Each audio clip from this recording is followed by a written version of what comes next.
এরকম সময়ে আমাদের শরীরে আল্লাহ প্রদত্ত কিছু মেকানিজম রয়েছে যা সিকিউরিটি গার্ডের মতো কাজ করে, যেমন P53। এছাড়াও এমন কিছু জিন রয়েছে যা ফিল্টারের মতো কাজ করে, যা ড্যামেজ সেলসকে মৃত্যুর আদেশ দিয়ে থাকে। এছাড়াও এমন কিছু জিন রয়েছে যা মেকানিকের মতো কাজ করে, যা ড্যামেজ সেলকে ঠিক করে দেয়।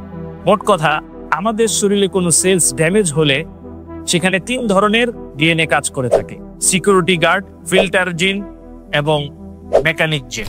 তারা ড্যামেজ সেলকে বড় হওয়া থেকে বাধা এবং রিপেয়ার করা এবং ড্যামেজ সেলসকে ঠিক করার মতো কাজ করে থাকে। তখন কি হবে যখন এই 3 ধরনের জিনই মারা যায়? আনফরচুনেটলি তাদের কাজ করার মতো আর কেউই থাকবে না, আর এই অবস্থাকেই ক্যান্সার বলে। সুতরাং মিউটেশনের কারণে যখন কোনো সেলস ড্যামেজ হয়ে যায় এবং কোনো ধরনের বাধা ছাড়াই যখন সে বড় হতে থাকে, ঠিক এই সেলসকেই ক্যান্সার সেল বলে।